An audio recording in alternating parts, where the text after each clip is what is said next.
ഇത് വീടൊന്നുമല്ല, കൊട്ടാരം. ആരാ? ഞാനോ? ആ, ഇവിടുത്തെ സാറ് കത്തയച്ചിട്ട് വന്നതാ. നമസ്കാരം. കത്തവിടെ? കത്തിനായിരുന്നു.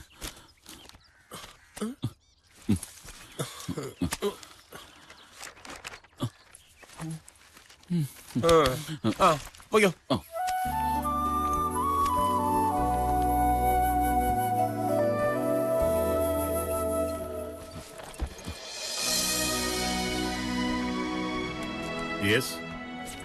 വരാൻ പറഞ്ഞ് കത്തയച്ചിരുന്നു. എന്താ പേര്? ഉൽപ്പലാക്ഷ മാർക്കണ്ഡേയൻ. പാലക്കാട് അല്ലേ? അതെ. ഏതുവരെ പഠിച്ചു? 5ാം ക്ലാസ്. ആഹാ. വലിയ പഠിപ്പിനൊക്കെ പോയാ ഭയങ്കര പ്രശ്ന. അതുകൊണ്ട് വീട്ടിലെ കാര്യങ്ങൾ നോക്കി നിന്നാ മതിയെന്ന് അച്ഛൻ പറഞ്ഞു. അച്ഛൻ എന്ന് പറയുമ്പോ വളർത്തച്ഛൻ. ഓ, എന്തൊക്കെ പണി അറിയാം? ഇന്നതൊന്നൊന്നുമില്ല, എന്തും ചെയ്യും. എനിക്ക് വേണ്ടത് ഓൾ ഇൻ ഓൾ ആയിട്ടൊരാളെയാ. അത്യാവശ്യം ബാങ്കിൽ പോക്ക്, എന്റെ കാര്യങ്ങളൊക്കെ നോക്കുക. സമ്മതാണോ? സമ്മത. ആഹാരം സമയാസമയങ്ങളിൽ ഹോട്ടലുകാരിവിടെ എത്തിക്കും. വെജിറ്റേറിയൻ മാത്രമേ ഉണ്ടാവൂ. മത്സ്യമാംസാദികൾ ഇതിനകത്ത് കയറ്റാൻ പാടില്ല, അതെനിക്ക് നിർബന്ധമാണ്. രാവിലെ ഒരു സ്ത്രീ വന്ന് വീട് മുഴുവൻ വൃത്തിയാക്കും. പിന്നെ ഒരു വിസിറ്റർ എന്ന് പറയാൻ ഡോക്ടർ കോശി, അയാൾ എന്റെ പേഴ്സണൽ ഡോക്ടറാണ്. അത്രേ ഉള്ളൂ. അല്ല, എന്താ പേര് പറഞ്ഞേ? മാർക്കണ്ഡേയൻ. നിങ്ങൾ എന്താ ശമ്പളം പ്രതീക്ഷിക്കുന്നേ?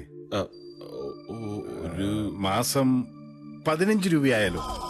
എടോ, 15,000 രൂപ തുടക്കത്തിൽ അത്രേ തരാൻ പറ്റുള്ളൂ. പിന്നെ തന്റെ പെർഫോമൻസ് കണ്ടിട്ട് എന്താന്നാ വെച്ചാ കൂട്ടിത്തരാം. മതി. All right. കിടപ്പ് ഉറക്കമൊക്കെ മോളത്തെ മുറിയില്. AC കേടായി കിടക്കുക. 2 ദിവസത്തിനോട് നന്നാക്കി തരാം. പിന്നെ AC ശരിയായി വന്നാൽ ജനലിന്റെ കുറ്റിയൊന്നും ഇടാൻ മറക്കരുത്. അതെനിക്കറിയാം. AC ഇട്ട് വാതിലും ജനലും തുറന്നിട്ടാ തണുത്ത് വിറങ്ങലിച്ച് ആള് വടിയായി പോവും. അതെനിക്കറിയാം. ഉള്ള സൗകര്യത്തിലൊക്കെ അഡ്ജസ്റ്റ് ചെയ്തോണം. എന്താ പിന്നെ ഇപ്പൊ തന്നെ ചാർജ് എടുത്തു. എടോ, ഇപ്പൊ തന്നെ പണി തുടങ്ങിക്കോളാൻ. ഉൽപ്പലാക്ഷ, ദേ ആ ഷെൽഫിന്ന് ആ പച്ച കുപ്പിയും 2 ഗ്ലാസും ഇങ്ങെടുത്തു. അത് തന്നെയാട്ടെ ആദ്യത്തെ പണി. ചെല ആ പച്ചക്കുപ്പി ആ താഴെ ഇരിക്കണത്.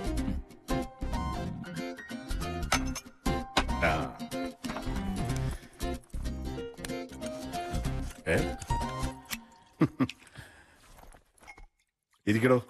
ഞാനിവിടെ നിന്നോളാം. എടോ, ഇരിക്കാൻ. വെള്ളം ഒഴിക്കണോ? വെള്ളം ഒഴിക്കണോ? എടോ, ഞാൻ വെള്ളം ഒഴിക്കാറില്ല. തനിക്ക് വെള്ളം ഒഴിക്കണോന്ന്. ഞാൻ കഴിക്കാറില്ല. കഴിക്കാറില്ലെന്നോ? കൊള്ളാലോ. എന്നാ പിന്നെ ഇന്നായിക്കോട്ടെ തുടക്കം. ഇനി കുറെ കാലം നമ്മൾ ഒരുമിച്ച് ജീവിക്കാനുള്ളതല്ലേ, അതിന്റെ സന്തോഷത്തിന്. എന്നാ പിടി. എടാ, പിടിക്കാൻ. ചിയേഴ്സ്. ചിയേഴ്സ്.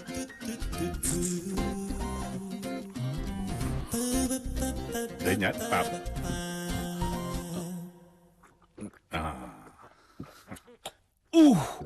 ഒരു കപ്പലുണ്ടല്ലേ? അതെയാട്ടാ. വീണുപോയ സാറെന്നെ വൈകടിയരുത്. എന്തോന്ന്? കൈവെടിയരുത്. എവിടെങ്കിലും എടുത്തു പിടിച്ച് കിടത്തിയേക്കണം. ഒന്നും സംഭവിക്കില്ലടോ, ഇത് വിദേശിയാ. ആണോ? എന്നാ ഇങ്ങത്താ. എന്നാ പിടിപ്പിച്ചോ. കത്തി അങ്ങ് കേറട്ടെ.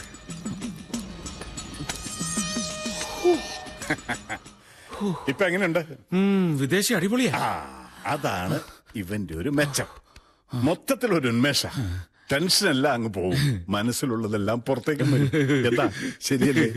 ഉള്ളത് മനസ്സിനുള്ളിൽ എന്തൊക്കെയോ പുറത്തേക്ക് വരുന്നത് പോലെ. അതിനി വാള് വെക്കാനാണോ? ഏയ്, തൊട്ട് വെക്കാൻ എന്തെങ്കിലും ഉണ്ടായിരുന്നെങ്കിൽ. ഉണ്ടല്ലോ. എന്തോന്ന്? എന്റെ കയ്യിലുണ്ട്. പൽപ്പൊടി. ഒരു പുകച്ചിൽ കിട്ടും.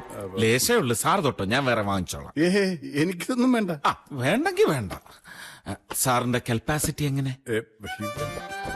ചെറിയ ഒരു ഫിറ്റ് ഉണ്ട് ഗണപതി സാറിന്. സാരമില്ല, ഞാൻ ഒരെണ്ണം കൂടി തരാം. അതുകൊണ്ടങ്ങ് കിണ്ടി ആക്കിക്കോണം. പിന്നെ ഒരു തുള്ളി ഞാൻ തരത്തില്ല.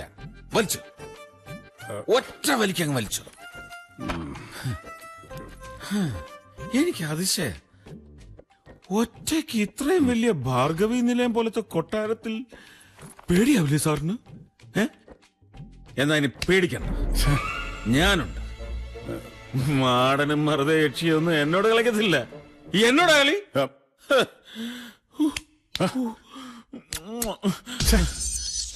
എന്റെ പൊന്ന് സാറേ, സാറിന്റെ കൂടെ ഇവിടെ ജോലി ചെയ്യാന്ന് പറഞ്ഞ എനിക്ക് സ്വപ്നം കാണുന്ന പോലുണ്ട്. സ്വപ്നല്ല, ഇത് യാഥാർത്ഥ്യം മാർക്കണ്ടേയാ.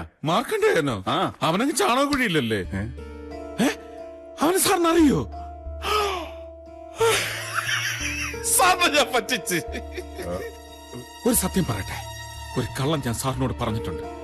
ഉൽപ്പലാക്ഷ മാർക്കണ്ടേയൻ ഞാനല്ല, സാറിന് ഞാൻ പറ്റിച്ചതാ. ഞാൻ കൃഷ്ണൻ, ഉണ്ണികൃഷ്ണൻ, മറ്റവന്റെ ചെങ്ങാതിയാ. അവനാ സാറിന് കത്തയച്ചത്. ഞാൻ ആൾമാറാട്ടം നടത്തി വന്നതാ. ലോകത്താദ്യമായിട്ടൊരാളെ പറ്റിച്ചത് ഞാൻ സാറിനെ. എന്ന് വെച്ച് സാറ് വിഷമിക്കണ്ട. സാറിന്റെ കാര്യം ഞാനേറ്റ്, സാറിന്റെ കാര്യം ഞാനേറ്റ്. ഒരെണ്ണം കൂടി ഒഴിക്കാനാണോ? എഴുതേക്കടാ. ഓ, കാല് കുഴയുന്നുണ്ടോന്നറിയാനാ. ദാ നോക്ക്, ശരിയല്ലേ? എടാ ഇറങ്ങിപ്പോൻ.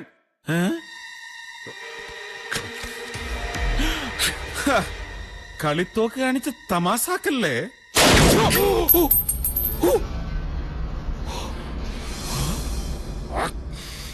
താൻ എന്തോന്നാണോ കരുതിയേ? കാലിന് സുഖമില്ലാത്ത ഒറ്റത്തടിയനായ എന്നെ കബളിപ്പിച്ചെന്റെ സ്വത്തെല്ലാം തട്ടിയെടുക്കാമെന്നോ? ഇടാ, നിന്നെ പോലെയുള്ള തെമ്മാടികളെയും ഫ്രോഡുകളെയും ഞാൻ ഒരുപാട് കണ്ടിട്ടുണ്ട്. 5 ചില്ലിക്കാശിനു വേണ്ടി കൊല ചെയ്യാൻ മടിക്കാത്ത മൃഗങ്ങൾ. അവർക്ക് വേണ്ടിയിട്ടാടാ ഞാൻ ഇത് കരുതിയിരിക്കുന്നത്. Now you get lost. എടാ ഇറങ്ങി പോകാം. ഔട്ട്.